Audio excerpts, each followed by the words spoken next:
ಯುದ್ಧದ ಕುರಿತು ರಾಜ್ಯಸಭೆಯಲ್ಲಿ ಪ್ರಧಾನಿ ನರೇಂದ್ರ ಮೋದಿ ಇವತ್ತು ಮಾತನಾಡಿದ್ದಾರೆ. ಸಂಘರ್ಷದಿಂದ ಇಡೀ ಜಗತ್ತಿನಲ್ಲಿ ತೈಲ ಸಮಸ್ಯೆ ಉಂಟಾಗಿದೆ, ಭಾರತದಲ್ಲಿ ಮಾತ್ರ ಪೆಟ್ರೋಲ್ ಡೀಸೆಲ್ ಸಮಸ್ಯೆ ಇಲ್ಲ ಅಂತ ಹೇಳಿ ಇವತ್ತು ರಾಜ್ಯಸಭೆಯಲ್ಲಿ ಪ್ರಧಾನಿ ನರೇಂದ್ರ ಮೋದಿ ಭಾಷಣದ ಸಂದರ್ಭದಲ್ಲಿ ಈ ವಿಚಾರವನ್ನ ಹೇಳಿದ್ದಾರೆ. ಎಲ್ಪಿಜಿ ಪೂರೈಕೆಗೂ ಪ್ರಯತ್ನಗಳಾಗ್ತಾ ಇದೆ, ಯಾವುದೇ ಕಾರಣಕ್ಕೂ ಆತಂಕಗೊಳ್ಳುವ ಅವಶ್ಯಕತೆ ಇಲ್ಲ ಅಂತ ಹೇಳಿ ರಾಜ್ಯಸಭಾ ಕಲಾಪದಲ್ಲಿ ಪ್ರಧಾನಿ ನರೇಂದ್ರ ಮೋದಿ ಸ್ಪಷ್ಟನೆಯನ್ನ ಕೊಟ್ಟಿದ್ದಾರೆ. ಈಗಾಗಲೇ ಆತಂಕ ಎದುರಾಗಿರೋದು ಯಾವುದಕ್ಕೆ ಅಂತ ಹೇಳಿದ್ರೆ ಪೆಟ್ರೋಲ್ ಡೀಸೆಲ್ನ ಕತೆ ಏನು ಅಂತ ಹೇಳಿ. ಆದರೆ ಎಲ್ಪಿಜಿಯ ವಿಚಾರದಲ್ಲಿ ಈಗಾಗಲೇ ಅನೇಕ ರಾಜ್ಯಗಳಿಗೆ ಸಮಸ್ಯೆ ಉಂಟಾಗಿದೆ. ಎಲ್ಪಿಜಿಯ ಕೊರತೆ ಉಂಟಾಗಿ ಹೋಟೆಲ್ ಉದ್ಯಮಕ್ಕೆ ಸಾಕಷ್ಟು ಸಂಕಷ್ಟವನ್ನು ಅನುಭವಿಸಬೇಕಾಯಿತು. ಆದರೆ ಇದೀಗ ಶಿಪ್ಗಳು ಬರ್ತಾ ಇವೆ. ಈ ಹಿನ್ನೆಲೆಯಲ್ಲಿ ಇನ್ನು ಮುಂದೆ ಎಲ್ಪಿಜಿ ಸಮಸ್ಯೆ ಆಗದ ಹಾಗೆ ಪರಿಹಾರ ಕಂಡುಕೊಳ್ಳುವಂತಹ ಪ್ರಯತ್ನಗಳು ಆಗ್ತಾ ಇದೆ. ಈ ವಿಚಾರವನ್ನೇ ಇವತ್ತು ಪ್ರಧಾನಿ ನರೇಂದ್ರ ಮೋದಿ ರಾಜ್ಯಸಭೆಯಲ್ಲಿ ಭಾಷಣದ ಸಂದರ್ಭದಲ್ಲಿ ಪ್ರಸ್ತಾಪ ಮಾಡಿದ್ರು. पूरी दुनिया की इकोनॉमी को हिला दिया है। सरकार घरेलू गैस सप्लाई में एलपीजी के अलावा पीएनजी पर भी बल दे रही है। बीते दशक में देश में पीएनजी कनेक्शन पर अभूतपूर्व काम हुआ है। बीते दिनों में इस काम को और तेज किया गया है। साथ ही एलपीजी के घरेलू उत्पादन को भी बड़े पैमाने पर बढ़ाने का प्रयास किया जा रहा है। इसलिए सरकार ने मेड इन इंडिया जहाज बनाने के लिए करीब 70,000 करोड़ रुपए का अभियान शुरू किया। वर्तमान संकट ने पूरी दुनिया की इकोनॉमी को हिला दिया है। अभी तक पश्चिम एशिया में जो नुकसान हुआ है उससे रिकवर होने में भी दुनिया को बहुत समय लगेगा। भारत पर इसका कम से कम दुष्प्रभाव हो, इसके लिए निरंतर प्रयास किए जा रहे हैं। ಹಾರ್ಮುಜ್ನಲ್ಲಿನ ಪರಿಸ್ಥಿತಿಯ ಕುರಿತು ಪ್ರಧಾನಿ ನರೇಂದ್ರ ಮೋದಿ ಮಾಹಿತಿಯನ್ನ ಕೊಟ್ಟರು. ಭಾರತದ ಹಲವು ಹಡಗುಗಳು ಸಿಲುಕಿವೆ. ಹಡಗುಗಳಲ್ಲಿ ಸಿಲುಕಿರುವ ಭಾರತೀಯರ ರಕ್ಷಣೆಗೂ ಕೂಡ ಕ್ರಮವನ್ನ ಕೈಗೊಳ್ಳಲಾಗಿದೆ. ಗಲ್ಫ್ ರಾಷ್ಟ್ರಗಳ ಮುಖ್ಯಸ್ಥರ ಜೊತೆಗೆ ನಾವು ಚರ್ಚೆಯನ್ನ ಮಾಡ್ತಾ ಇದ್ದೇವೆ. ನಿರಂತರವಾಗಿ ಈ ಪ್ರಕ್ರಿಯೆ ನಡೀತಾ ಇದೆ. ನಾವು ಶಾಂತಿಯ ಸಂದೇಶ ಸಾರಬೇಕು ಅಂತ ಹೇಳಿ ಪ್ರಧಾನಿ ನರೇಂದ್ರ ಮೋದಿ ರಾಜ್ಯಸಭೆಯಲ್ಲಿ ಇವತ್ತು ಘೋಷಣೆ ಮಾಡಿದ್ದಾರೆ. ನಿನ್ನೆ ಲೋಕಸಭೆಯಲ್ಲೂ ಕೂಡ ಶಾಂತಿಯ ವಿಚಾರವನ್ನ ಪ್ರಸ್ತಾಪ ಮಾಡಿದ್ರು. ಯುದ್ಧ ನಿಲ್ಲಬೇಕು ಅನ್ನುವಂತಹ ಮೆಸೇಜ್ ಅನ್ನ ಪಾಸ್ ಮಾಡಿದ್ರು. ಇವತ್ತು ರಾಜ್ಯಸಭೆಯಲ್ಲೂ ಅದನ್ನೇ ಪುನರುಚ್ಚರಿಸಿದ್ದಾರೆ. ಈಗಾಗಲೇ ಭಾರತೀಯರು ರಕ್ಷಣೆಯನ್ನ ಮಾಡುವ ವಿಚಾರದಲ್ಲೂ ಕೂಡ ಕ್ರಮವನ್ನ ಕೈಗೊಳ್ಳಲಾಗ್ತಾ ಇದೆ ಅನ್ನೋದನ್ನ ಕೂಡ ಉಲ್ಲೇಖ ಮಾಡಿದಂತಹ ಪ್ರಧಾನಿ ನರೇಂದ್ರ ಮೋದಿ ಭಾರತದ ಹಲವು ಹಡಗುಗಳು ಈಗಾಗಲೇ ಹರ್ಮುಜ್ ಜಲಸಂಧಿಯಲ್ಲಿ ಸಿಕ್ಕಾಕೊಂಡಿದೆ. ಅದರಲ್ಲಿರುವಂತಹ ಭಾರತೀಯರ ರಕ್ಷಣೆಗೆ ಯಾವ ರೀತಿ ಕ್ರಮವನ್ನ ಕೈಗೊಳ್ಳಲಾಗ್ತಾ ಇದೆ, ಈ ಸಂದರ್ಭದಲ್ಲಿ ಗಲ್ಫ್ ರಾಷ್ಟ್ರಗಳ ಮುಖ್ಯಸ್ಥರ ಜೊತೆಗೆ ಚರ್ಚೆಯನ್ನ ಮಾಡಲಾಗ್ತಾ ಇದ್ದು ಕ್ರಮ ಕೈಗೊಳ್ಳುವಂತಹ ಹಿನ್ನೆಲೆಯಲ್ಲಿ ನಿರಂತರವಾಗಿ ಪ್ರಕ್ರಿಯೆಗಳನ್ನ ಮಾಡ್ತಾ ಇದ್ದೇವೆ ಅಂತ ಹೇಳ್ತಾನೆ ಇಡೀ ವಿಶ್ವಕ್ಕೆ ಒಂದು ಮೆಸೇಜ್ ಅನ್ನ ಪಾಸ್ ಮಾಡಿದ್ರು. ನಾವು ಶಾಂತಿಯ ಸಂದೇಶ ಸಾರಬೇಕು ಅಂತ ಹೇಳಿ ಪ್ರಧಾನಿ ನರೇಂದ್ರ ಮೋದಿ ರಾಜ್ಯಸಭೆಯಲ್ಲೂ ಕೂಡ ಇದನ್ನ ಹೇಳಿದ್ದಾರೆ.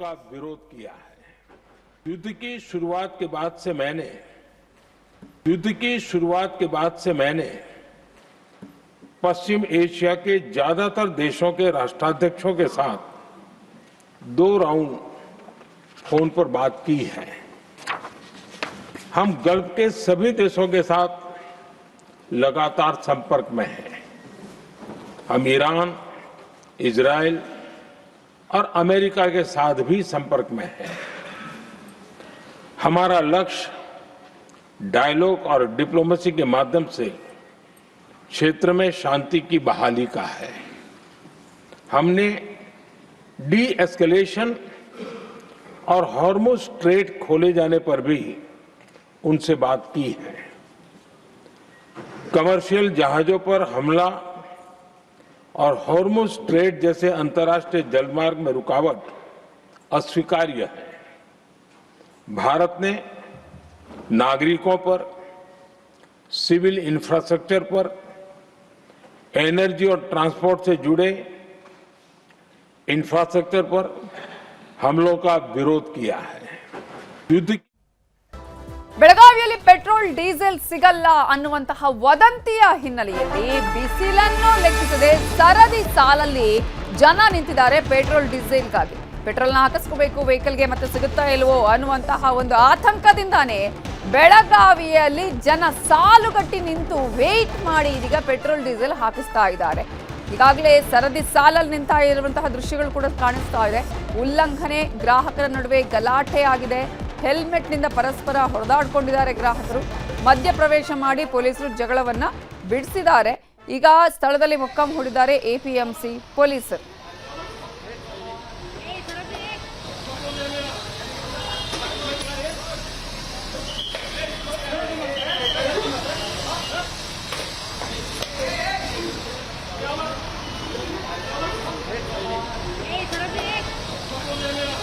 ಈಗಾಗಲೇ ಬೆಳಗಾವಿಯ ದೃಶ್ಯಗಳನ್ನ ಕೂಡ ನಾವು ನಿಮಗೆ ತೋರಿಸ್ತಾ ಇದ್ದೀವಿ. ಬೆಳಗಾವಿಯಲ್ಲಿ ಪೆಟ್ರೋಲ್ ಡೀಸೆಲ್ ಸಿಗಲ್ಲ ಅನ್ನುವ ಕಾರಣಕ್ಕಾಗಿ ವೆಹಿಕಲ್ಗಳಲ್ಲಿ ವೇಟ್ ಮಾಡ್ತಾ ಇರುವಂತಹದ್ದು, ಪ್ರಯಾಣಿಕರಲ್ಲಿ ವೇಟ್ ಮಾಡ್ತಾ ಇರೋದು, ಚಾಲಕರು ವೇಟ್ ಮಾಡ್ತಾ ಇರೋ ದೃಶ್ಯಗಳು ಒಂದು ಕಡೆ ಆದ್ರೆ, ಈ ಪೆಟ್ರೋಲ್ ಡೀಸೆಲ್ನ ವಿಚಾರದಲ್ಲೇ ಈಗ ಗಲಾಟೆ ಮಾಡ್ಕೊಂಡಿದ್ದಾರೆ ಸ್ಥಳೀಯರು.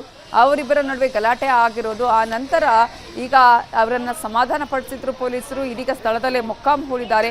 ಮಧ್ಯ ಪ್ರವೇಶಿಸಿ ಜಗಳವನ್ನ ಬಿಡಿಸಿದ್ದಾರೆ ಪೊಲೀಸರು.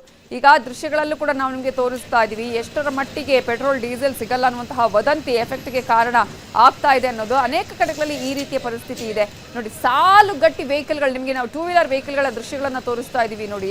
ಇನ್ನು ಸಿಗುತ್ತಾ ಇಲ್ವೋ ಅನ್ನುವಂತಹ ಆತಂಕದಲ್ಲೇ ಇದ್ರೆ ಒಂದ್ ಕಡೆ, ಮತ್ತೊಂದು ಕಡೆ ಈ ವಿಚಾರದಲ್ಲೇ ಗಲಾಟೆ ಮಾಡ್ಕೊಂಡಿದ್ದಾರೆ. ಗ್ರಾಹಕರ ನಡುವೆ ಗಲಾಟೆ ಆಗಿದೆ. ಆ ನಂತರ ಪೊಲೀಸರು ಬಂದು ಬಿಡಿಸಬೇಕಾಯಿತು. ಈಗ ಪೊಲೀಸರು ಸ್ಥಳದಲ್ಲೇ ಮೊಕ್ಕಾಂ ಹೂಡಿದ್ದಾರೆ.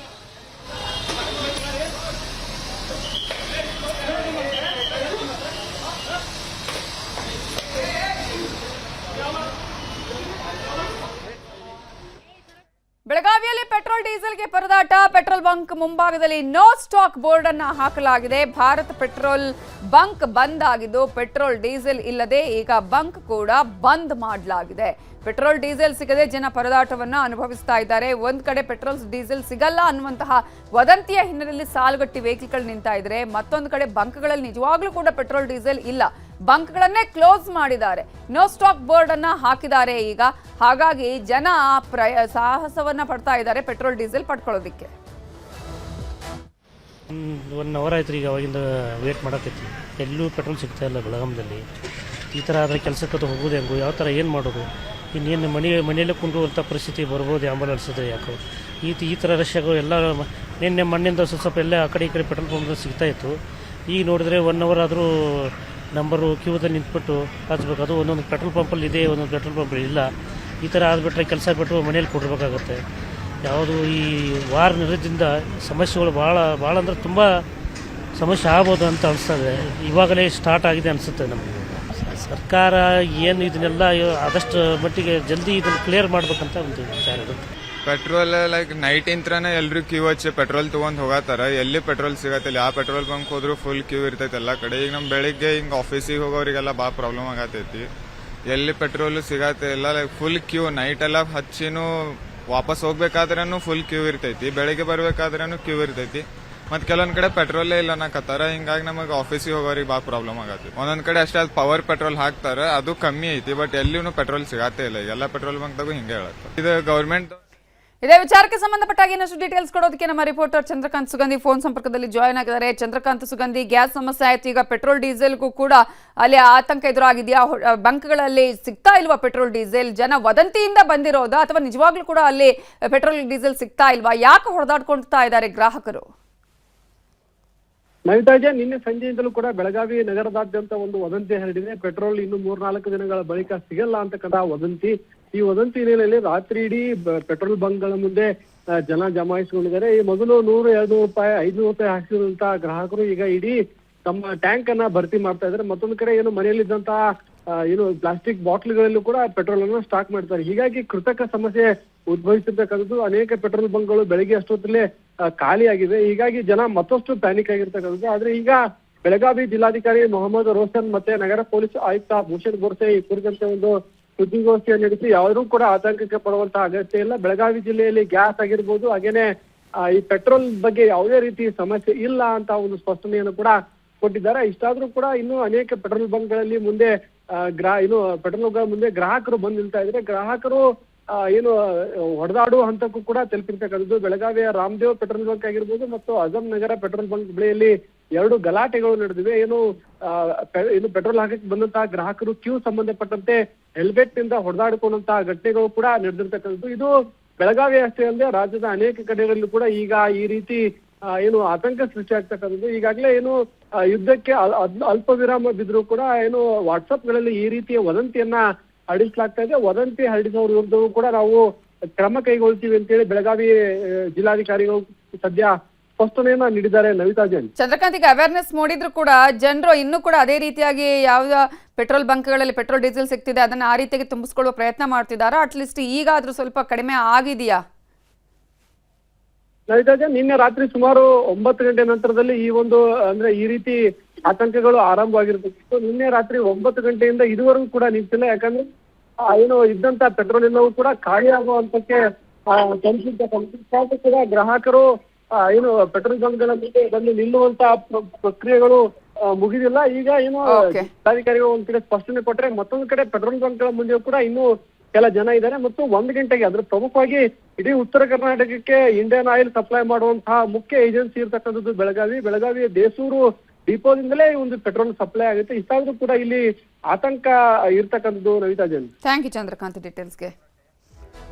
ಆಭರಣ ಪ್ರಿಯರು ಖುಷಿ ಆಗಿದ್ರು, ಆದ್ರೆ ಇದೀಗ ಆಭರಣ ಪ್ರಿಯರಿಗೆ ಮತ್ತೆ ಬೆಲೆ ಏರಿಕೆಯ ಬಿಸಿ ತಟ್ಟಿದೆ. ಚಿನ್ನ ಬೆಳ್ಳಿಯ ಬೆಲೆಯಲ್ಲಿ ಮತ್ತೆ ಏರಿಕೆ ಆಗಿದೆ. ನಿನ್ನೆ ಬಹಳ ಖುಷಿ ಆಗಿದ್ರು ಆಭರಣ ಪ್ರಿಯರು, ಚಿನ್ನ ಖರೀದಿದಾರರು, ಬೆಳ್ಳಿ ಖರೀದಿದಾರರು, ನಮಗೆ ಇದು ಸೂಕ್ತ ಸಮಯ ಅಂತ ಹೇಳಿ. ಆದರೆ ಈಗ ಸ್ವಲ್ಪ ಶಾಕಿಂಗ್ ವಿಚಾರ, ಮತ್ತೆ ಬೆಲೆ ಏರಿಕೆಯ ಬಿಸಿ ಇದೆ. 22 ಕ್ಯಾರೆಟ್ನ ಚಿನ್ನ ನಿನ್ನೆ 12,435 ರೂಪಾಯಿ ಆಗಿತ್ತು. ಆದರೆ ಇವತ್ತು ಸ್ವಲ್ಪ ಏರಿಕೆಯಾಗಿದೆ. ಇವತ್ತು 12,865 ರೂಪಾಯಿ ಇದೆ. ಬೆಳ್ಳಿಯ ಬೆಲೆ ಕೆಜಿಗೆ 2,35,000ಕ್ಕೆ ಏರಿಕೆಯಾಗಿದ್ದು, ಡಾಲರ್ ಮೌಲ್ಯ ಹೆಚ್ಚಾಗ್ತಾ ಇದ್ದಂತೆ ಚಿನ್ನ ಬೆಳ್ಳಿಯ ದರದಲ್ಲಿ ಏರಿಕೆ ಆಗ್ತಾ ಇದೆ. ಬೆಳ್ಳಿಯ ದರ ನಿನ್ನೆ 2,30,000 ಇತ್ತು. ಜನವರಿಯಲ್ಲಿ ನೋಡಿದ್ರೆ 4,20,000ವರೆಗೂ ಕೂಡ ಹೋಗಿತ್ತು. ಆದರೆ ಏರಿಕೆ ಆಗ್ತಾ ಇದ್ದಾಗೆ ನಂತರ ಸ್ವಲ್ಪ ಕಡಿಮೆ ಆಗ್ತಾ ಬಂತು. ನಿನ್ನೆ ಬೆಳ್ಳಿ ದರದಲ್ಲಿ 2,30,000 ಇದ್ರೆ ಇವತ್ತು 35,000, 2,35,000ಕ್ಕೆ ಏರಿಕೆಯಾಗಿದೆ. ಸೊ ಈ ಹಿನ್ನೆಲೆಯಲ್ಲಿ ಇದೀಗ ಚಿನ್ನ ಖರೀದಿದಾರರು ಕೂಡ ಇಮಿಡಿಯೇಟ್ ಆಗಿ ಚಿನ್ನ ಬೆಳ್ಳಿ ತೆಗೆದುಕೊಳ್ಳೋಣ ಅಂತ ಹೇಳಿ ಅಂಗಡಿಗಳ ಮುಂದೆ ಹೋಗ್ತಾ ಇದ್ದಾರೆ. ಅಂಗಡಿಗಳಿಗೆ ಹೋಗಿ ಚಿನ್ನ ಮತ್ತು ಬೆಳ್ಳಿಯನ್ನ ಪರ್ಚೇಸ್ ಮಾಡುವಂತವ್ರು ಈಗ ಮಾಡ್ತಾ ಇದ್ದಾರೆ. ಹಾಗಾಗಿ ಚಿನ್ನದ ಅಂಗಡಿಗಳ ಮುಂದೆ ರಶ್ ಕೂಡ ಕಾಣಿಸ್ತಾ ಇದೆ. ಬಟ್ ಗೊತ್ತಿಲ್ಲ, ದಿನದಿಂದ ದಿನಕ್ಕೆ, ಕ್ಷಣದಿಂದ ಕ್ಷಣಕ್ಕೆ ಬದಲಾವಣೆಗಳು ಕೂಡ ಆಗುತ್ತೆ. ರೇಟ್ನಲ್ಲಿ ವೇರಿ ಆಗ್ತಾನೆ ಇರುತ್ತೆ. ಇವತ್ತು ಬದಲಾವಣೆ ಆಗಿರುವಂಥದ್ದು ಬೆಳ್ಳಿಯ ಬೆಲೆಯಲ್ಲಿ 5,000 ರೂಪಾಯಿ ಏರಿಕೆಯಾಗಿದೆ. ಅದೇ ರೀತಿಯಾಗಿ ಚಿನ್ನದ ಬೆಲೆಯಲ್ಲೂ ಕೂಡ ನಿನ್ನೆ 12,435ಕ್ಕೆ ಇದ್ದಿದ್ದಂತಹ ಬೆಲೆ ಇವತ್ತು 12,865 ರೂಪಾಯಿ ಏರಿಕೆ ಆಗೋವರೆಗೂ ಬಂದಿದೆ. ಹಾಗಾಗಿ ಮತ್ತೆ ನಾಳೆ ಜಾಸ್ತಿ ಆಗಬಹುದು ಅನ್ನುವಂತಹ ಆತಂಕ ಈಗ ಬೆಳ್ಳಿ ಮತ್ತು ಚಿನ್ನವನ್ನು ಖರೀದಿ ಮಾಡುವವರ ಗ್ರಾಹಕರಲ್ಲಿ ಕಾಣಿಸ್ತಾ ಇದೆ. ರಸ್ತೆ ಗುಂಡಿಗೆ ಡಾಂಬರ್ ಸಿಗ್ತಿಲ್ಲ, ಪೆಟ್ರೋಲ್ ಡೀಸೆಲ್ಗೆ ಅಭಾವ, ಯುದ್ಧದ ಹೊಡೆತಕ್ಕೆ ಆತ್ಮಹತ್ಯೆ, ಮಹಾಯುದ್ಧ ಸೈಡ್ ಎಫೆಕ್ಟ್.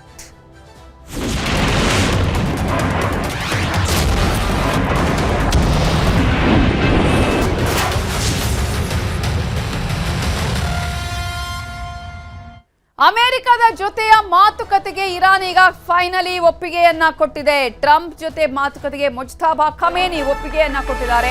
ನಿನ್ನೆ ಟ್ರಂಪ್ ಅವರು ತಮ್ಮ ಸೋಷಿಯಲ್ ಮೀಡಿಯಾ ಟ್ರುತ್ ಅಲ್ಲೇ ಹಾಕೊಂಡಿದ್ರು 5 ದಿನಗಳ ಕದನ ವಿರಾಮ, ಸದ್ಯಕ್ಕೆ ಯಾವುದೇ ರೀತಿಯಾದಂತಹ ಯುದ್ಧ ಇಲ್ಲ ಅಂತ ಹೇಳಿ. ಆದ್ರೆ ಅದನ್ನ ಇರಾನ್ ಒಪ್ಕೊಂಡಿರ್ಲಿಲ್ಲ. ಬೇಕಂತಾನೆ ಅಮೆರಿಕ ಈ ರೀತಿಯಾಗಿ ಮಾಡ್ತಾ ಇದೆ. ಅದಕ್ಕೆ ಈಗಾಗಲೇ ಹರ್ಮುಜ್ ಜಲಸಂಧಿಯಲ್ಲಿ ತೈಲದ ಬೆಲೆ ಏರಿಕೆ ಆಗಿರೋದ್ರಿಂದ ಸಮಸ್ಯೆ ಆಗಿದೆ. ಹಾಗಾಗಿ ಇದೀಗ ಈ ರೀತಿಯ ಪ್ರಯತ್ನವನ್ನ ಮಾಡ್ತಾ ಇದೆ. ನಮ್ಮ ಒಪ್ಪಿಗೆ ಇಲ್ಲ, ನಮ್ಮ ಜೊತೆ ಯಾವುದೇ ಮಾತುಕತೆ ಆಗಿರ್ಲಿಲ್ಲ ಅಂತ ಇರಾನ್ ಹೇಳಿತು.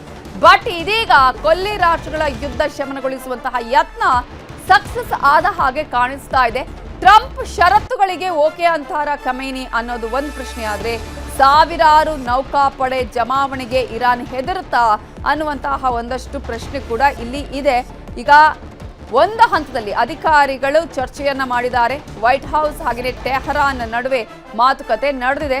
ಈಗ ಟ್ರಂಪ್ ಹಾಗೆಯೇ ಖಮೇನಿಯ ಜೊತೆ ನೇರ ಮಾತುಕತೆ ಆಗಬೇಕು. ಮಾತುಕತೆ ವೇಳೆ ಯುದ್ಧ ನಿಲ್ಲಿಸುವ ಬಗ್ಗೆ ಒಪ್ಪಂದ ಆಗುವಂತಹ ಸಾಧ್ಯತೆಗಳು ಇದೆ. ಮಾತುಕತೆಗೂ ಓಕೆ ಅನ್ನುವ ಮುಂಚೆ ಇಸ್ರೇಲ್ ಮೇಲೆ ಇರಾನ್ ಈಗ ದಾಳಿಯನ್ನ ಮಾಡಿದ್ದು, ಭೀಕರ ದಾಳಿಯನ್ನ ಮಾಡಿದೆ. ಇಸ್ರೇಲ್ನ ಟೆಲ್ ಅವೀವ್ನ ಹಲವು ಕಟ್ಟಡಗಳ ಮೇಲೆ ಇರಾನ್ ದಾಳಿಯನ್ನ ಮಾಡಿದೆ. ಅಮೆರಿಕ ಜೊತೆ ಮಾತುಕತೆಗೆ ಇರಾನ್ ಒಪ್ಪಿಗೆಯನ್ನ ಸೂಚಿಸಿದೆ. ಕೊಲ್ಲಿಯುದ್ಧಕ್ಕೆ 5 ದಿನಗಳ ಅಲ್ಪ ವಿರಾಮ ಈಗಾಗಲೇ ನಿನ್ನೆನೇ ಘೋಷಣೆ ಮಾಡಿದ್ದಾರೆ ಅಮೆರಿಕ ಅಧ್ಯಕ್ಷ ಡೊನಾಲ್ಡ್ ಟ್ರಂಪ್. ಇರಾನ್ ಇಸ್ರೇಲ್ ನಡುವೆ ಸಂಧಾನ ಆಗತ್ತಾ? ಆದ್ರೆ ಟ್ರಂಪ್ ಈಗ ಕದನ ವಿರಾಮ ಘೋಷಣೆ ಮಾಡಿದ್ರಲ್ಲ, ಯಾಕೆ ಅನ್ನುವ ಪ್ರಶ್ನೆ ಇದೆ. ಈ ಒಂದು ಯುದ್ಧದಿಂದ ಜಾಗತಿಕವಾಗಿ ಏನೆಲ್ಲ ಪರಿಣಾಮ ಆಗಿದೆ, ಜಾಗತಿಕ ರಾಷ್ಟ್ರಗಳ ಮೇಲೆ ಯಾವೆಲ್ಲ ಎಫೆಕ್ಟ್ ಆಗಿದೆ, ಭಾರತಕ್ಕೆ ಕದನ ವಿರಾಮದಿಂದ ಏನು ಲಾಭ, ಆರ್ಥಿಕತೆಗೆ ಬೂಸ್ಟ್ ಸಿಗುತ್ತಾ, ತೈಲ ಬೆಲೆ ಇಳಿಯತ್ತಾ, ಗಲ್ಲಿಗೆ ಕೊಳ್ಳಿ ಇಟ್ಟಿದ್ದ ಗ್ಯಾಸ್ ಸಮಸ್ಯೆಗೆ ತೆರೆ ಬೀಳತ್ತಾ, ವ್ಯಾಪಾರ ಷೇರು ಮಾರುಕಟ್ಟೆ ಚೇತರಿಕೆಯಾಗತ್ತಾ, ಚಿನ್ನ ಬೆಳ್ಳಿ ದಾಖಲೆ ಕುಸಿತ ಮುಂದುವರಿಯತ್ತಾ? ಈ ಲಾಸ್ಟ್ ಲೈನ್ ಇದೆಯಲ್ಲ, ಇದು ನಮ್ಮ ಚಿನ್ನ ಬೆಳ್ಳಿ ಗ್ರಾಹಕರಿಗೆ ಖುಷಿ ಆಗುತ್ತೆ. ಹೀಗೆ ಯುದ್ಧ ಆಗಲಿ, ನಮಗೆ ಚಿನ್ನ ಬೆಳ್ಳಿಯ ಬೆಲೆ ಕಡಿಮೆ ಆಗುತ್ತೆ ಅಂತ. ಆದರೆ ಉಳಿದಂತೆ ಸಮಸ್ಯೆಗಳು ಕಂಟಿನ್ಯೂ ಆಗುವ ಚಾನ್ಸಸ್ ಕೂಡ ಇರುತ್ತೆ. ಸೊ ನ್ಯೂಸ್ 18ನಲ್ಲಿ ಆರ್ಥಿಕ ತಜ್ಞರಿಂದ ಪಕ್ಕಾ ಮಾಹಿತಿ ಕೂಡ ಸಿಗುತ್ತೆ. ಚಿನ್ನ ಬೆಳ್ಳಿ ದಾಖಲೆಯ ಕುಸಿತ ಮುಂದುವರಿಯತ್ತಾ ಅನ್ನುವಂತಹ ಪ್ರಶ್ನೆ ಇದೆ. ವ್ಯಾಪಾರ ಆಗಿರ್ಬೋದು, ಷೇರು ಮಾರುಕಟ್ಟೆ ಚೇತರಿಕೆ ಕಾಣುತ್ತಾ? ನಿನ್ನೆ ಕಂಪ್ಲೀಟ್ ಆಗಿ ಡೌನ್ ಆಗಿತ್ತು ಷೇರು ಮಾರುಕಟ್ಟೆ. ಸೊ ಇಂತಹ ಸಂದರ್ಭದಲ್ಲಿ ಗ್ಯಾಸ್ ಸಮಸ್ಯೆ ಆಗಿರ್ಬೋದು, ತೈಲದ ಸಮಸ್ಯೆ ಆಗಿರ್ಬೋದು, ಈಗಾಗಲೇ ಪೆಟ್ರೋಲ್ನ ವಿಚಾರ ಹೇಳಿದ್ವಲ್ಲ, ಇವೆಲ್ಲವೂ ಕೂಡ ಒಂದು ದೊಡ್ಡ ಮಟ್ಟದಲ್ಲಿ ಸಮಸ್ಯೆ ಆಗಿತ್ತು. ಅದಕ್ಕೆಲ್ಲ ಇತಿಶ್ರೀ ಬೀಳುತ್ತಾ? ಭಾರತದ ಮೇಲೆ ಏನು ಎಫೆಕ್ಟ್ ಅಂತ ನೋಡೋದಾದ್ರೆ, ಕಚ್ಚಾ ತೈಲದ ಬೆಲೆ ಇಳಿಕೆ ಆಗೋದು, ಗ್ಯಾಸ್ ಹಾಹಾಕಾರಕ್ಕೆ ಬ್ರೇಕ್ ಬೀಳುವಂತಹ ಎಲ್ಲ ಸಾಧ್ಯತೆಗಳು ಕೂಡ ಇದೆ. ಅಷ್ಟು ಮಾತ್ರ ಅಲ್ಲ, ಈಗಾಗಲೇ ಷೇರು ಮಾರುಕಟ್ಟೆ ನಿನ್ನೆ ಕುಸಿದಿತ್ತು, ಆನಂತರ ಇಮಿಡಿಯೇಟ್ ಆಗಿ ಚೇತರಿಕೆ ಕೂಡ ಕಾಣ್ತು. ಇವತ್ತು ಕೂಡ ಚೇತರಿಕೆ ಆಗಿದೆ. ಸೊ ಷೇರು ಮಾರುಕಟ್ಟೆ ಚೇತರಿಕೆ ಆಗುತ್ತೆ, ಇದರಿಂದಾಗಿ ವ್ಯಾಪಾರ ವಹಿವಾಟುಗಳಿಗೂ ಕೂಡ ಬೂಸ್ಟ್ ಸಿಕ್ಕಂತಾಗತ್ತೆ. ಇನ್ನು ಈ ಒಂದು ವಿಚಾರವನ್ನು ನಾವು ಗಮನಿಸಬೇಕೇನಂತ ಹೇಳಿದ್ರೆ, ಚಿನ್ನ ಬೆಳ್ಳಿಯ ವಿಚಾರದಲ್ಲಿ ಏನಾಗತ್ತೆ? ಚಿನ್ನ ಬೆಳ್ಳಿಯ ಬೆಲೆ ಮತ್ತಷ್ಟು ಇಳಿಕೆಯಾಗುವಂತಹ ಸಾಧ್ಯತೆ ಇದೆ. ಹಾಗಾಗಿ ಕದನಕ್ಕೆ ಅಲ್ಪ ವಿರಾಮ ಬಿದ್ದ ಮೇಲೆ ಭಾರತದ ಮೇಲೆ ಆಗ್ತಾ ಇರುವಂತಹ ಎಫೆಕ್ಟ್ಗಳು, ಆಮದು ಮತ್ತು ರಫ್ತು ವೆರಿ ವೆರಿ ಇಂಪಾರ್ಟೆಂಟ್. ಇದು ಈ ಉದ್ಯಮಗಳಿಗೆ ಅನುಕೂಲ ಆಗುತ್ತೆ. ಇಲ್ಲಿ ಈಗಾಗಲೇ ಆಮದು ಆಗದೆ ಭಾರತದಲ್ಲೇ ಉಳಿದಿರುವಂಥದ್ದು, ರಫ್ತಾಗಿ ಭಾರತಕ್ಕೆ ಬರದೇ ಇರುವಂಥದ್ದು, ಇದು ಸಾಕಷ್ಟು ಸಮಸ್ಯೆಯನ್ನು ಉಂಟು ಮಾಡಿದೆ. ಕೃಷಿ ಉತ್ಪನ್ನಗಳು, ಜವಳಿ ರಫ್ತು ಉತ್ತೇಜನ ಆಗುವಂತಹ ಚಾನ್ಸಸ್ ಕೂಡ ಇದೆ. ಹೂಡಿಕೆಗೆ ಮತ್ತಷ್ಟು ಪ್ರೋತ್ಸಾಹ ಸಿಗುತ್ತೆ. ಈಗಾಗಲೇ ಏನಾಗುತ್ತೆ ಅನ್ನುವಂತಹ ಆತಂಕದಲ್ಲೇ ಇನ್ವೆಸ್ಟರ್ಸ್ ಹೂಡಿಕೆಯನ್ನ ಮಾಡಿಲ್ಲ. ಚಿನ್ನಸ್ವಾಮಿ ಸ್ಟೇಡಿಯಂನಲ್ಲಿ ಶನಿವಾರ ಐಪಿಎಲ್ ಹಬ್ಬ. ಆರಂಭಿಕ ಪಂದ್ಯದಲ್ಲಿ ಆರ್ಸಿಬಿ ವರ್ಸಸ್ ಎಸ್ಆರ್ಎಚ್ ಟೀಮ್ ನಡುವೆ ಮುಖಾಮುಖಿ ನಡೆಯಲಿದೆ. ಬೆಂಗಳೂರಿಗೆ ಈಗಾಗಲೇ ಆಗಮಿಸಿದೆ ಸನ್ ರೈಸರ್ಸ್ ಹೈದರಾಬಾದ್ ಪಡೆ. ಅಭಿಷೇಕ್ ಶರ್ಮಾ, ಮುರಳೀಧರನ್, ಪ್ಯಾಟ್ ಕಮಿನ್ಸ್, ಹರ್ಷಲ್ ಪಟೇಲ್, ನಿತೀಶ್ ಕುಮಾರ್ ಸೇರಿದಂತೆ ಹಲವರು ಬಂದಿದ್ದಾರೆ. ಈಗಾಗಲೇ ಕಾತರದಿಂದ ಕಾಯ್ತಾ ಇದ್ದಾರೆ ಐಪಿಎಲ್ ಅಭಿಮಾನಿಗಳು, ಆರ್ಸಿಬಿ ಅಭಿಮಾನಿಗಳು. ಯಾವಾಗ ಆರಂಭ ಆಗುತ್ತೆ ಮ್ಯಾಚ್ ಅಂತ ಕುತೂಹಲದಿಂದ ಕಾಯ್ತಿದ್ದಾರೆ. ಅದರದ್ದೇ ಮಾತುಗಳು ಈಗ ಎಲ್ಲಾ ಕಡೆ ಕೇಳಿ ಬರ್ತಾ ಇದೆ. ಅದರಲ್ಲೂ ಕೂಡ ನಮ್ಮ ಚಿನ್ನಸ್ವಾಮಿ ಸ್ಟೇಡಿಯಂನಲ್ಲಿ ಐಪಿಎಲ್ ಮ್ಯಾಚ್, ಅದರಲ್ಲೂ ಕೂಡ ಉದ್ಘಾಟನಾ ಪಂದ್ಯ ನಡೆಯುತ್ತೆ ಅನ್ನುವಂತಹ ಖುಷಿನೇ ಈಗ ಅನೇಕ ಐಪಿಎಲ್ ಅಭಿಮಾನಿಗಳಿಗೆ, ಆರ್ಸಿಬಿ ಅಭಿಮಾನಿಗಳ ಮುಖದಲ್ಲಿ ಕಾಣಿಸ್ತಾ ಇದೆ. ಈ ಹಿನ್ನೆಲೆಯಲ್ಲಿ ಈಗ ಆರ್ಸಿಬಿ ಜೊತೆಗೆ ಎಸ್ಆರ್ಎಚ್ ಟೀಮ್ನ ಆಟಗಾರರು ಈಗಾಗಲೇ ಬೆಂಗಳೂರಿಗೆ ಆಗಮಿಸ್ತಾ ಇರುವಂತಹ ದೃಶ್ಯಗಳನ್ನು ಕೂಡ ನಿಮಗೆ ನಾವು ತೋರಿಸ್ತಾ ಇದ್ದೀವಿ. ಇನ್ನು ಮುಂದೆ ಏನಿದ್ರು ಕೂಡ ಐಪಿಎಲ್ ಅನ್ನುವಂಥದ್ದೇ. ಚಿನ್ನಸ್ವಾಮಿ ಸ್ಟೇಡಿಯಂನಲ್ಲಿ ಮ್ಯಾಚ್ ನಡೆಯುತ್ತಾ ಇಲ್ವಾ ಅನ್ನುವಂತಹ ಪ್ರಶ್ನೆ ಇತ್ತು. ಅಂತೂ ಇಂತೂ ಸಾಕಷ್ಟು ಸಮಿತಿಗಳು, ಸಭೆಗಳ ಮೇಲೆ ಸಭೆಗಳು ಆದ ಬಳಿಕ ಕೊನೆಗೂ ಈಗಾಗಲೇ ಚಿನ್ನಸ್ವಾಮಿ ಸ್ಟೇಡಿಯಂನಲ್ಲಿ ಮ್ಯಾಚ್ ನಡೆಯುತ್ತೆ. ಅದರಲ್ಲೂ ಪ್ರಮುಖವಾಗಿ ಉದ್ಘಾಟನಾ ಪಂದ್ಯವೇ ಚಿನ್ನಸ್ವಾಮಿ ಸ್ಟೇಡಿಯಂನಲ್ಲಿ ನಡೀತಾ ಇರೋದು. ಈ ಹಿನ್ನೆಲೆಯಲ್ಲಿ ಈಗಾಗಲೇ ಆರಂಭಿಕ ಪಂದ್ಯದಲ್ಲಿ ರಾಯಲ್ ಚಾಲೆಂಜರ್ಸ್ ಬೆಂಗಳೂರು, ಅದೇ ರೀತಿಯಾಗಿ ಸನ್ ರೈಸರ್ಸ್ ಹೈದರಾಬಾದ್ ತಂಡ ಮುಖಾಮುಖಿಯಾಗುತ್ತೆ. ಈಗಾಗಲೇ ಹೈದರಾಬಾದ್ ಪಡೆ ಬೆಂಗಳೂರಿಗೆ ಆಗಮಿಸಿದೆ. ಇನ್ನು ಇದರಲ್ಲಿ ಅಭಿಷೇಕ್ ಶರ್ಮಾ, ಮುರಳೀಧರನ್, ಪ್ಯಾಟ್ ಕಮಿನ್ಸ್, ಹರ್ಷಲ್ ಪಟೇಲ್, ನಿತೀಶ್ ಕುಮಾರ್ ಸೇರಿದಂತೆ ಆಲ್ರೆಡಿ ಈಗಾಗಲೇ ಆಟಗಾರರು ಬಂದಿದ್ದಾರೆ.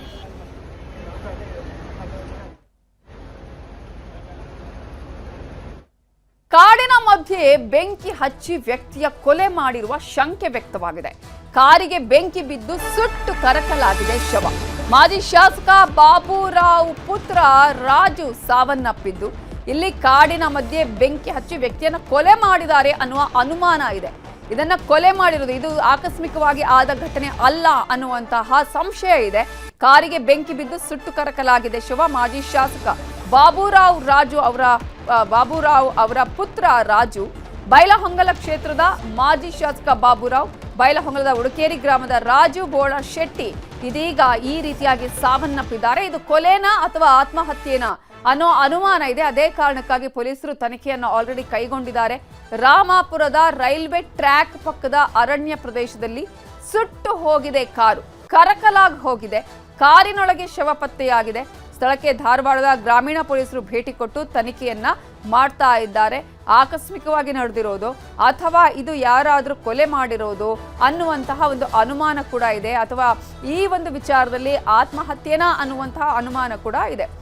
ಇದರ ಬಗ್ಗೆ ಇನ್ನಷ್ಟು ಡೀಟೇಲ್ಸ್ ಕೊಡೋದಕ್ಕೆ ನಮ್ಮ ರಿಪೋರ್ಟರ್ ಮಂಜುನಾಥ್ ಈಗ ಫೋನ್ ಸಂಪರ್ಕದಲ್ಲಿ ಜಾಯ್ನ್ ಆಗಿದ್ದಾರೆ. ಮಂಜುನಾಥ್, ಈಗಾಗಲೇ ಈ ಒಂದು ಜಾಗದಲ್ಲಿ ಈ ರೀತಿಯಾಗಿ ಆಗಿದೆ ಅನ್ನೋದಕ್ಕೆ ಹೇಗೆ ಮಾಹಿತಿ ಸಿಕ್ತು? ಜೊತೆಗೆ ಈಗ ಪ್ರಾಥಮಿಕವಾಗಿ ಪೊಲೀಸರಿಗೆ ಸಿಕ್ಕ ಮಾಹಿತಿಯನ್ನು ಆತ್ಮಹತ್ಯೆನಾ ಕೊಲೆನಾ ಅನ್ನೋದ್ರ ಬಗ್ಗೆ ಯಾವ ರೀತಿಯ ಮಾಹಿತಿ ಸಿಕ್ಕಿದೆ?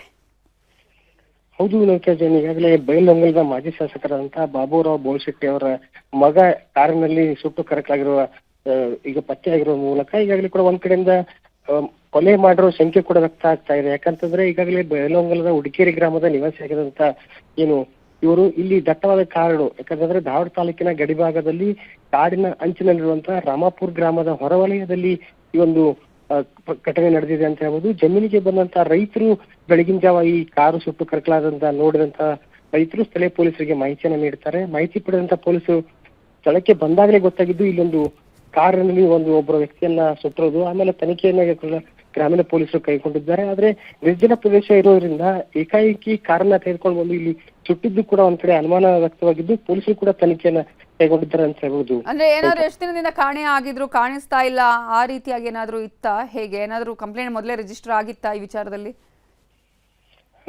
ಈಗಾಗಲೇ ಕೂಡ ಏನಂತಂದ್ರೆ ಉಡಿಕೇರಿ ಗ್ರಾಮದ ನಿವಾಸಿಗಳು ಕೂಡ ಈಗಾಗಲೇ ಬರ್ತಾ ಇದಾರೆ, ಅವರ ಬೆಂಬಲಿಗರು ಕೂಡ ಬರ್ತಾ ಇದಾರೆ. ಯಾಕಂದ್ರೆ ಒಂದ್ ಕಡೆ ಏನಂತಾರೆ ನಿನ್ನೆ ಸಾಯಂಕಾಲ 6 ಗಂಟೆವರೆಗೂ ಕೂಡ ಏನು ಉಡಿಕೇರಿ ಗ್ರಾಮದಲ್ಲೇ ಇದ್ರು ಅಂತ ಹೇಳ್ಬೋದು. ಯಾಕಂದ್ರೆ ಗ್ರಾಮದಲ್ಲಿ ಏನಂದ್ರೆ ಈ ಕುಟುಂಬ ರಾಜಕೀಯವಾಗಿ ಹಿನ್ನೆಲೆ ಇರೋದ್ರಿಂದ ಇಡೀ ಗ್ರಾಮದ ಸುತ್ತಮುತ್ತಲ ಗ್ರಾಮಸ್ಥರು ಕೂಡ ಇವರಲ್ಲಿ ನ್ಯಾಯ ಇರ್ಬೋದು, ಪಂಚಾಯತಿ ಮಾಡೋಕೆ ಕೂಡ ಜನರು ಬರ್ತಾ ಇದ್ರು. ಆದ್ರೆ ಇವರು ಗ್ರಾಮದಿಂದ ಹೊರಗೆ ಹೋಗ್ಬೇಕಾದ್ರೆ ಯಾರಾದ್ರೂ ಒಬ್ಬ ವ್ಯಕ್ತಿಯ ಜೊತೆ ಹೋಗ್ತಾ ಇದ್ರು. ಹಾಗಾಗಿ ಒಬ್ಬಂಟಿಯಾಗಿ ಊರಿಂದ ಎಲ್ಲೂ ಕೂಡ ಹೊರಗೆ ಹೋಗದಂತ ವ್ಯಕ್ತಿ ಇಲ್ಲಿ ಯಾರ ಜೊತೆ ಬಂದ್ರು ಮತ್ತೆ ಏಕದಕ್ಕೆ ಬಂದ್ರು. ಯಾಕಂತಂದ್ರೆ ಈ ನಿರ್ಜನ ಪ್ರದೇಶದಲ್ಲಿ ಬರೋಕೆ ಕೂಡ ಒಂದು ಅನುಮಾನ ಕೂಡ ಇಲ್ಲಿ ಸ್ಥಳೀಯರು ಮಾಡ್ತಾ ಇದಾರೆ. ಯಾಕಂತಂದ್ರೆ ಯಾರಿಗೂ ಕೂಡ ಕೇಡನ್ನ ಬಯಸ್ತಿರುವಂತಹ ವ್ಯಕ್ತಿಗೆ ಈ ತರ ಆಗಿರೋದು ಕೂಡ ಹಲವಾರು ಅನುಮಾನಕ್ಕೆ ಎಡೆ ಮಾಡಿಕೊಟ್ಟಿದೆ ಅಂತ ಹೇಳ್ಬೋದು.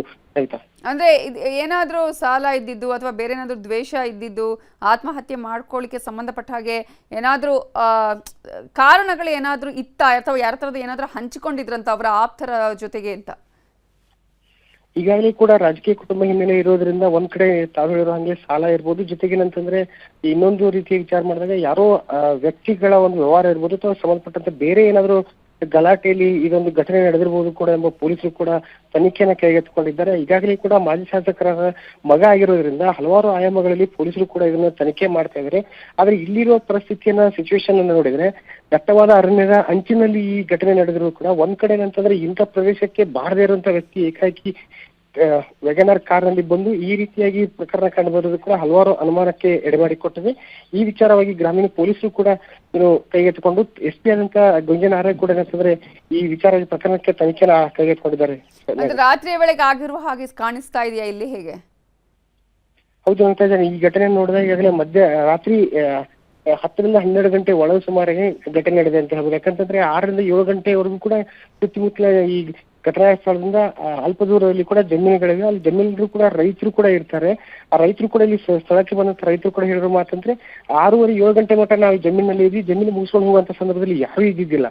ಯಾಕಂತಂದ್ರೆ ಈ ಘಟನೆನ ನೋಡಿದ್ರೆ ಏಕಾಏಕಿಯಾಗಿ ಯಾರೋ ಈ ತರ ಇವ್ರನ್ನ ಕರ್ಕೊಂಡ್ಬಂದು ಇಲ್ಲಿ ಸುಟ್ಟಿರುವಂತ ಎಲ್ಲೋ ಬೇರೆ ಕಡೆ ಕೊಲೆ ಮಾಡಿ ಇಲ್ಲಿ ತಂದು ವಾಹನ ಸಮೇತ ಅವ್ರನ್ನ ಸುಟ್ಟಿರೋದು ಸಂಖ್ಯೆ ವ್ಯಕ್ತವಾಗ್ತಿರೋದು. ಈ ಹಿನ್ನೆಲೆಯಲ್ಲೂ ಕೂಡ ಪೊಲೀಸರು ತನಿಖೆ ಮಾಡ್ತಿದ್ದಾರೆ. Thank you Manjunath ಡೀಟೇಲ್ಸ್ಗೆ.